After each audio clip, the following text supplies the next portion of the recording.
नमस्कार दोस्तों गौतम बुद्ध की एक और नई प्रेरणादायक कहानी के साथ आपको लेकर चलते हैं।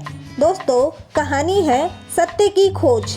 यह कहानी उस समय की है जब भगवान बुद्ध अपने शिष्यों के साथ अलग अलग स्थानों की यात्रा कर रहे थे।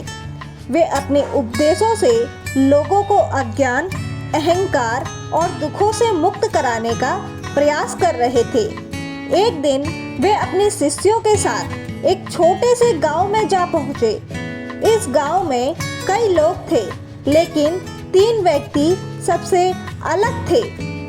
पहला, पंडित सोमदेव, गांव के सबसे बड़े विद्वान, जिन्होंने वेदों, उपनिषदों और धर्मशास्त्रों का गहरा अध्ययन किया था, लेकिन वे अहंकार से भरे हुए थे और खुद को सबसे श्रेष्ठ मानते थे।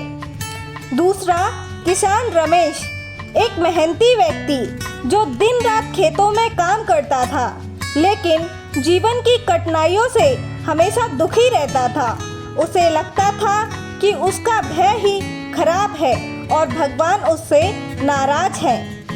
तीसरा, बालिका सुहानी, गांव की एक छोटी सी बच्ची जो बहुत ही मासूम और जिज्ञासु थी।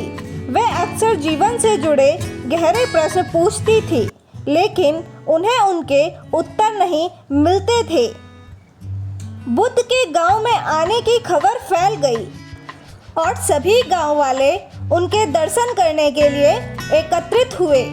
बुद्ध एक बड़े पीपल के वृक्ष के नीचे बैठ गए और उनकी शांत उपस्थिति देखकर लोग प्रभावित हुए। अब कहानी आगे बढ़ती है और ये तीनों पात्र बुद्ध से मिलकर अपने जीवन की महत्वपूर्ण सीख प्राप्त करते हैं।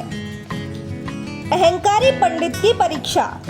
गांव के प्रसिद्ध विद्वान पंडित सोमदेव बुद्ध से मिलने आए। वे अपने ज्ञान पर बहुत गर्व किया करते थे और स्वयं को गांव का सबसे बुद्धिमान व्यक्ति मानते थे। उन्होंने सोचा कि वे बुद्ध से बहस करेंगे और अपनी श्रेष्ठता साबित करेंगे। उन्होंने बुद्ध से कहा, हे गौतम, मैंने वेदों और शास्त्रों का गहन अध्ययन किया है। मैं हर विषय में पारंगत हूँ। क्या आप मुझे कोई ऐसा ज्ञान दे सकते हैं जो मैं नहीं जानता? बुद्ध मुस्कुराए और बोले, पंडित जी, ज्ञान शब्दों में नहीं, अनुभव में होता है। बुद्ध ने उदाहरण के तौर पर समझाया। बुद्ध ने पास ही में रखे एक पात्र को उठाया और उसमें पानी भर दिया। जब पात्र पूरा भर गया तो बुद्ध ने पंडित से पूछा, अब क्या इसमें और पानी डाला जा सकता है? पंडित बोले, नहीं, यह पहले से ही भरा हुआ है। अगर और पानी डालेंगे तो वह बाहर गिर जाएगा। बुद्ध मुस्कुराए और बोले, ठीक वैसे ही जो व्यक्ति अहंकार से भरा होता है वह नया ज्ञान प्राप्त नहीं कर सकता। यदि तुम्हें सच में ज्ञान चाहिए तो पहले अपने अहंकार को खाली करो। समुद्र और नदी का उदाहरण। बुद्ध ने कहा, क्या तुम जानते हो कि नदी का पानी हमेशा समुद्र में ही क्यों जाता है? पंडित बोले, नहीं भगवान, यह तो प्रकृति का नियम है। बुद्ध बोले, क्योंकि समुद्र हमेशा सबसे नीचे रहता है, वह स्वयं को ऊंचा नहीं मानता, इसी कारण सारी नदियाँ उसी की ओर बहती हैं। ठीक वैसे ही जो व्यक्ति स्वयं को सबसे बड़ा मानता है वह किसी से कुछ नया नहीं सीखता। पंडित को अपनी गलती का एहसास हुआ और उन्होंने अहंकार छोड़ने का निर्णय लिया। दूसरा व्यक्ति, किसान रमेश की उलझन। गांव का एक गरीब किसान रमेश बुद्ध के पास आया और बोला, भगवान, मैं बहुत मेहनत करता हूँ, लेकिन फिर भी मेरी गरीबी दूर नहीं होती। क्या ईश्वर मुझसे नाराज है? बुद्ध की स्वीकृति की शिक्षा।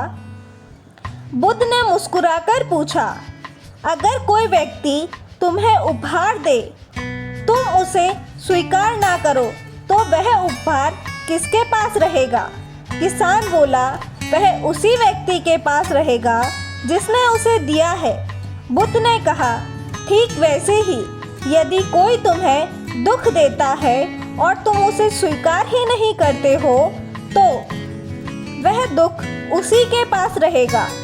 जीवन में सुख और दुख हमारी स्वीकृति पर निर्भर करते हैं। नाव का उदाहरण। एक व्यक्ति नदी पार कर रहा था। जब वह किनारे पहुंचा तो उसने सोचा, इस नाव ने मेरी मदद की तो इसे अपने साथ ले चलूं। लेकिन नाव भारी थी इसलिए वह आगे नहीं बढ़ सका। क्या उसने सही किया? किसान ने उत्तर दिया, नहीं, उसे नाव छोड़ देनी चाहिए थी क्योंकि उसकी आवश्यकता पूरी हो चुकी थी। बुद्ध ने कहा, ठीक वैसे ही तुम अपने पुराने दुखों और परेशानियों को पकड़े हुए हो। यदि तुम आगे बढ़ना चाहते हो तो उन्हें छोड़ना होगा। किसान को अपनी गलती समझ में आ गई और उसने नकारात्मकता को त्यागने का संकल्प लिया। तीसरा, मासूम बालिका का प्रश्न। गांव की छोटी बालिका सुहासिनी हमेशा से ही जिज्ञासु स्वभाव की थी। वह जीवन, सत्य और आत्मा जैसे गहरे प्रश्नों पर विचार करती थी। वह अक्सर अपने माता पिता और गांव वालों से पूछती थी, हम इस संसार में क्यों आते हैं? मृत्यु के बाद क्या होता है? क्या सभी लोग खुश रह सकते हैं? सत्य क्या है और उसे कैसे जाना जा सकता है? लेकिन कोई भी उसके प्रश्नों का संतोषजनक उत्तर नहीं दे पाता था। कुछ लोग हंसकर टाल देते तो कुछ लोग उसे डांट देते कि वह अपने खेल कूद पर ध्यान दे। बुद्ध से मुलाकात। जब सुहासिनी को पता चला कि गौतम बुद्ध गांव में आए हैं तो वह खुशी खुशी उनके पास जा पहुंची। उसने बुद्ध के चरणों में गिरकर सिर झुकाया और बोली, भगवान, क्या सत्य को पाना कठिन है? बुद्ध ने मुस्कुराकर पूछा, तुम्हें ऐसा क्यों लगता है कि सत्य को पाना कठिन है? बच्ची बोली, क्योंकि जब भी मैं किसी से यह प्रश्न पूछती हूँ तो कोई उत्तर ही नहीं दे पाता। सब लोग अलग अलग बताते हैं। बुद्ध थोड़ी देर शांत रहे और फिर पास में खिले हुए एक सुंदर कमल के फूल को तोड़कर सुहासिनी को दिखाया। उन्होंने फूल का उदाहरण दिया। बुद्ध ने कहा, यह फूल सुंदर है ना? बच्ची ने उत्तर दिया, हाँ, यह बहुत सुंदर है। बुद्ध ने कहा, अब इसे बिना छुए, बिना तोड़े, केवल अपने अनुभव से पहचानो। सुहासिनी ने कुछ देर फूल को ध्यान से देखा, उसकी सुंदरता को महसूस किया और फिर मुस्कुराकर बोली, भगवान, अब मैं समझ गई, सत्य को केवल अनुभव किया जा सकता है, उसे किसी से सुना या पढ़ा नहीं जा सकता है। बुद्ध ने सिर हिलाया और बोले, बिल्कुल सही, सत्य को किताबों, उपदेशों या शास्त्रों से नहीं समझा जा सकता है, उसे स्वयं अनुभव करना पड़ता है। बुद्ध ने एक और उदाहरण दिया, चंद्रमा और उंगली का उदाहरण। बुद्ध ने फिर आकाश की ओर इशारा किया और पूछा, रात के समय जब कोई व्यक्ति चंद्रमा की ओर इशारा करता है तो तुम्हें क्या दिखता है? सुहासिनी बोली, चंद्रमा। बुद्ध मुस्कुराए और बोले, लेकिन कुछ लोग केवल उंगली को ही देखते हैं और चंद्रमा तक पहुंचते ही नहीं। बच्ची ने आश्चर्य से पूछा, इसका क्या अर्थ है? बुद्ध ने समझाया, शास्त्र ग्रंथ और उपदेश उंगली की तरह है जो केवल सत्य की ओर इशारा करते हैं, लेकिन हमें खुद अनुभव करने, सत्य को पाना होता है। अगर हम केवल ग्रंथों और उपदेशों में उलझे रहेंगे तो सत्य तक नहीं पहुंच पाएंगे। तीसरा उदाहरण उन्होंने दिया, मीठे और कड़वे पानी का उदाहरण। फिर बुद्ध ने पास में बहती नदी की ओर इशारा किया और पूछा, अगर एक व्यक्ति मीठे पानी की तलाश में है लेकिन वह गलती से कड़वे पानी वाले कुएं में से पानी पी ले तो क्या होगा? बच्ची ने उत्तर दिया, वह कड़वे स्वाद से परेशान होगा और मीठे की तलाश करता रहेगा। बुद्ध बोले, ठीक वैसे ही लोग सत्य की तलाश में गलत रास्ते पकड़ लेते हैं। कुछ लोग मानते हैं कि केवल धन और सत्ता ही जीवन का उद्देश्य है, लेकिन वे अंत में दुखी हो जाते हैं और सत्य को पाने के लिए सही दिशा में प्रयास करना जरूरी है। गांव के और लोगों का प्रश्न, जैसे कि सेठ गोपाल दास का भ्रम। गांव में सेठ गोपाल दास सबसे अमीर व्यक्ति थे। उनके पास बहुत सारी जमीन, गहने, सोने चांदी के बर्तन और सैकड़ों नौकर चाकर थे, लेकिन फिर भी वे हमेशा चिंतित रहते थे। उन्हें हमेशा डर लगा रहता था कि कहीं कोई उनका धन चुरा न ले या उनका व्यापार ठप न हो जाए। जब उन्होंने सुना कि गौतम बुद्ध गांव में आए हैं तो वे उनसे मिलने जा पहुँचे। सेठ ने हाथ जोड़कर कहा, भगवान, मेरे पास बहुत धन दौलत है, लेकिन फिर भी मैं कभी चैन से नहीं सो पाता। मुझे हमेशा अपने धन को खोने का डर बना रहता है। क्या धन रखने का कोई ऐसा तरीका है जिससे मैं निश्चिंत रह सकूं? बुद्ध ने एक उदाहरण के साथ समझाया, पानी और मुट्ठी का उदाहरण। बुद्ध मुस्कुराए और बोले, गोपाल दास, अगर तुम पानी को अपनी मुट्ठी में कसकर पकड़ने की कोशिश करो तो क्या होगा? सेठ ने उत्तर दिया, भगवान, पानी मेरी उंगलियों के बीच से बहकर निकल जाएगा। बुद्ध बोले, बिल्कुल सही, लेकिन यदि तुम अपनी हथेली को खुला रखो और पानी को आराम से उसमें रहने दो तो वह कुछ देर के लिए वहीं ठहरा रहेगा। धन भी ऐसा ही होता है। जब तुम उसे कसकर पकड़ने की कोशिश करते हो तो वह तुम्हें डर और चिंता में डाल देता है, लेकिन जब उसे सही तरीके से उपयोग करते हो और दूसरों की भलाई में लगाते हो तो वह न केवल तुम्हारे पास रहता है बल्कि तुम्हें सुख भी देता है। सेठ यह सुनकर आश्चर्य में पड़ गए। उन्होंने आगे पूछा, तो मुझे अपने धन का क्या करना चाहिए? तो बुद्ध कहते हैं, संपत्ति का सही उपयोग। संपत्ति का सही उपयोग दूसरों की भलाई में है। अगर तुम्हारे पास अधिक धन है तो उसे गरीबों की सहायता, शिक्षा और ज़रूरतमंदों के कल्याण में लगाओ। यही सच्ची संपत्ति है। जो धन केवल संग्रह करने के लिए रखा जाता है वह एक दिन बोझ बन जाता है, लेकिन जो धन सही कार्यों में लगाया जाता है वह सदा तुम्हारे साथ रहता है, तुम्हारे अच्छे कर्मों के रूप में। गोपाल दास को यह बात समझ में आ गई। उन्होंने फैसला किया कि वे अपने धन का एक बड़ा हिस्सा गांव में शिक्षा, चिकित्सा और गरीबों की सहायता के लिए दान करेंगे। उस दिन से उनकी चिंता समाप्त हो गई और वे पहली बार चैन की नींद सो पाए।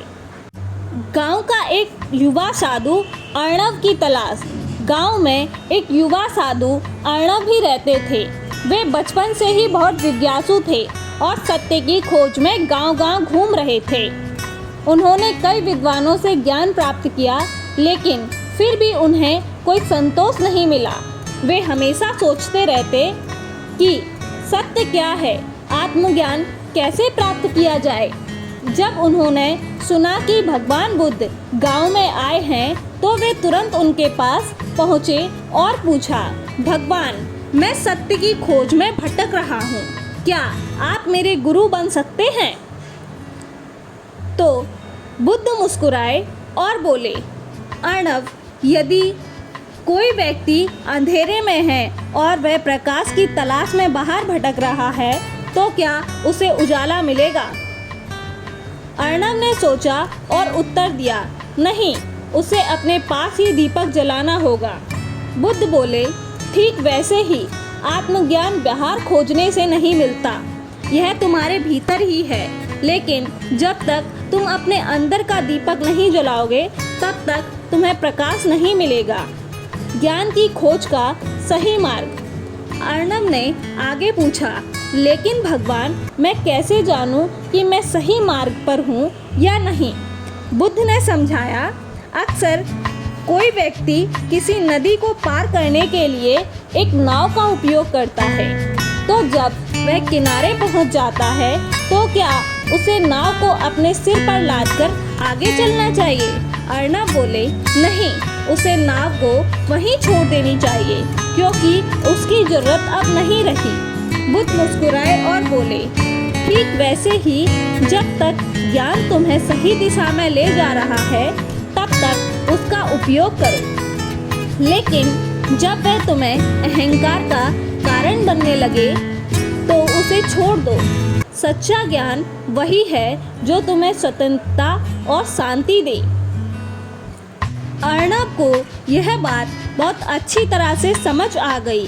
उन्होंने महसूस किया कि सत्य की खोज बाहरी चीजों में नहीं बल्कि आत्म अवलोकन और ध्यान में है।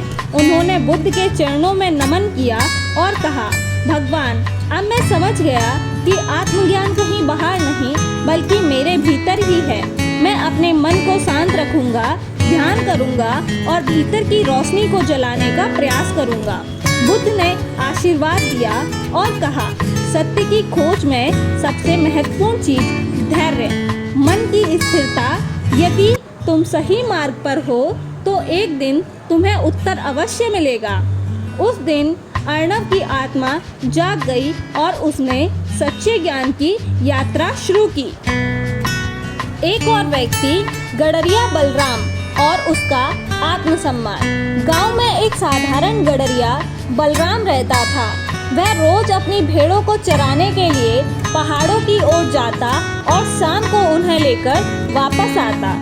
गांव में उसे ज़्यादा सम्मान नहीं मिलता था क्योंकि लोग उसे अनपढ़ और साधारण व्यक्ति समझते थे। बलराम खुद भी यही मानता था कि उसका जीवन किसी काम का नहीं है। बलराम की जो दुविधा थी, एक दिन जब बुद्ध गांव में आए तो बलराम उनके दर्शन के लिए पहुँचे। वह बुद्ध के चरणों में गिरकर बोले, भगवान, मैं जीवन भर केवल भेड़ों को चराने का काम करता हूँ। मेरा जीवन क्या कोई मायने नहीं रखता? क्या मेरे जन्म लेने का कोई उद्देश्य है? गांव के कुछ लोग बलराम की बात सुनकर हंसने लगे। उन्होंने कहा, बुद्ध देव, यह बेचारा तो दिन भर भेड़ों के पीछे घूमता रहता है, इसे क्या ज्ञान की आवश्यकता है? बुद्ध ने गांव वालों को शांत किया और बलराम से पूछा, बलराम, तुम रोज क्या करते हो? बलराम बोला, भगवान, मैं सुबह उठता हूँ, अपनी भेड़ों को चराने ले जाता हूँ, उन्हें सुरक्षित रखता हूँ, उन्हें प्यार करता हूँ और शाम को घर ले आता हूँ।